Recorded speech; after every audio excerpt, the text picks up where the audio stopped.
Wafuatiliaji wa vipindi vyetu katika channel yetu ya YouTube kupitia Assemblies of Saints Australia, tunawakaribisha kwa mara nyingine, ambapo kama mnavyoona hapo mbele yetu tuna mmoja wa mwimbaji wa kwaya.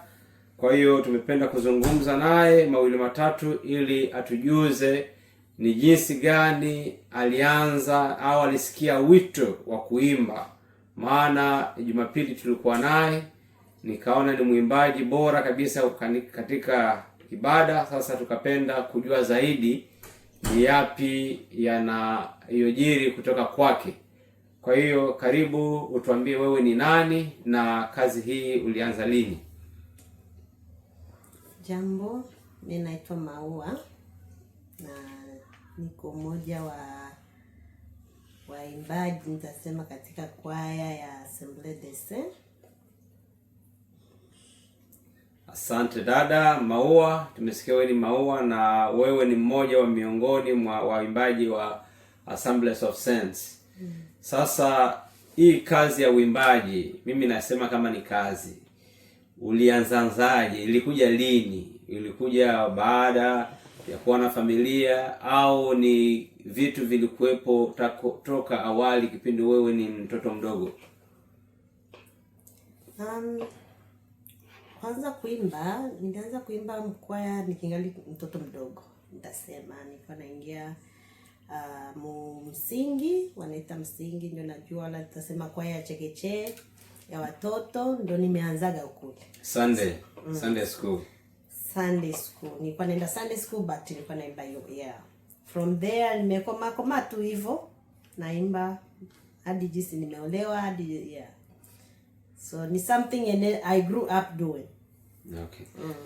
Sasa katika hii kazi ya uimbaji unaona ni kuna urahisi gani au kuna ugumu gani katika kufanya hii kazi ya uimbaji, kizingatia majukumu tulionayo ya kifamilia na zaidi ya yote katika nchi? Maana wengi wanasema kwamba sisi tulikuwa tunafanya kazi ya Mungu kwa sababu sisi tulikuwa maskini kule Afrika, lakini hapa tuko busy na kutafuta pesa. Sasa wewe kwako inakuwa kuaje? Mimi nitaanza sema ni bidii tu, kwa sababu ndio majukumu ni mengi, lakini ukijitolea unajua nini unafanya, kwa nini unaimba na unaimbia nani. Kisha tambua hiyo, utaona kama iko vigumu, utajipa hiyo muda ya kusema acha niende kukwaya, niende kufanya practice, unajua ni nani unaimbia, ni nani unatumikia. Asante. Sasa unawezaje, kwa sababu ukiangalia kubalance, una familia, una kazi na hii huduma, unawezaje kubalance, kupata muda wa kutumika kazi za familia, vile vile hii kazi ya huduma ya uimbaji, vile vile na kama jukumu ya kila siku? Kubalance, nitasema you just have to. Utajitahidi tu una balance. Kajumu life kila kitu inakuwa you have to balance everything. Kazi unaangalia kazi siku fulani nina practice ya kwaya, nitakamata kazi ya muda huu hadi muda huu kwa sababu ni kwenye kwaya. Na ndio hivyo tu, ukitumika hivyo, it's all about calendars. Unatembea na kalenda yako, unajua nitatumika hivi siku fulani ndo nina kwaya, nitatumika shift ya kwanza saa hizi hadi nimalize saa hizi, ni participate mkwaya. Kama hivyo tu ndo na balance na familia hivyo. Okay. Tukielekea ukingoni, nilikuwa napenda kujua zaidi kabla tujafika ukingoni, nilikuwa napenda kujua zaidi kuhusu huduma. Niliona pale Jumapili watu walikuwa wanachangamka. Lakini kuna baadhi wanasema mimi bana kwenda kanisani, hii mambo ilikuwa ni Afrika. Sasa wewe ni kitu gani kinakuvutia ambapo unajisikia acha mimi niende kufanya kazi ya kukusanyika pamoja na watu wengine? ni personal preference. Kila mtu ana sijui nitasemaje, hana ile anachojua anafanya mu maisha. Mimi nitasema kivyangu, mie najua Mungu gani ninatumikia, Mungu gani ninayeomba. Misingi ya maisha yangu najua iko mikononi ya nani. Hapo ndio mie najua jinsi nitabalance, na najua hapa nitatumikia Mungu na napashwa nikuwe na shiriki. Unajua kila mtu ana preferences zake. Kuna wengine hawajui kama Mungu anaishi, na kama hawajui Mungu anaishi, of course hata wafanya huduma yoyote wala hawatashiriki katika assembly yoyote. Lakini mimi najua ninatumikia Mungu gani, ninaishi kwa uwezo wa Mungu gani, na ndio maana mimi nashiriki katika mkusanyiko na nafanya kazi. Najua Mungu gani ninayefanya kazi. Asante sana. Sasa ni kitu gani wewe kilikuvutia kukusanyika katika ule mkusanyiko ambao niliwakuta Jumapili, na kwa nini ulichagua sehemu ile na kwa nini sio sehemu zingine? Nilikuwa sehemu nyingine. Sitasema sehemu nyingine ni mbaya wala hii ni nzuri kuzidi zingine, ila tu nimejikuta nimekuwa hemo tu. Na nitasema kizuri ambapo napendea Assembly of Saints ni jinsi wanavyo tafsiri maandiko, jinsi wanavyoeleza maandiko. Preaching yao iko tofauti na jinsi nilivyojua tangu na komaa. Inanifanya nielewe Biblia vizuri, kama hivyo tu.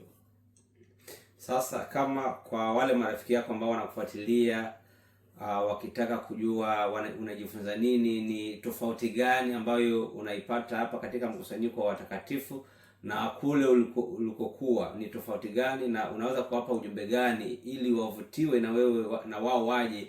Maana watu wengi wanatangatanga huko,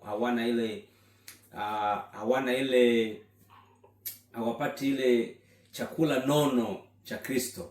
Sasa unaweza kuwapa nini cha kuwavutia ili waje katika kukusanyika pamoja na nyinyi katika mkusanyiko? Nitaanza sema waje wasikilize, kwa sababu nakidhani kuongea kwangu mimi haiwezi kawapa ile hamu wala ile kusema kujua zaidi. Lakini wakikaribia waje wajionee, wasikilize wenyewe, wataona ambayo mimi naona ndani kuna tofauti, nitasema. Okay, asante sana. Ndugu wasikilizaji na wafuatiliaji wa vipindi, ambapo mnafuatilia vipindi vyetu kupitia channel yetu ya YouTube Assemblies of Saints Australia. Ukienda YouTube utatupata pale, vipindi mfululizo vitakuwepo. Kama na wewe na maswali, njoo tuandikie kwenye namba ambayo utaziona hapo mwisho. Alafu ukiwa na swali lolote la Biblia, karibu. Dada yetu hapa ametuambia kwamba yeye kile alichovutiwa jinsi wanavyotafsiri Biblia, na iko tofauti kabisa na jinsi alikuwa anajua kule nyuma. Maana kule nyuma wakana tafsiri ni kama wanapitia jua, lakini anatuambia kwamba kwa sasa hivi mahali alipo yeye anapata tafsiri faswaha kabisa. Sasa kwa kumalizia kabisa, tukienda ukingoni, nini neno lako la mwisho kuhusu wa vijana, wa mama kama wewe, watoto wachanga ambao wako nyuma? Unaweza kuambia nini kuhusu kazi ya Mungu?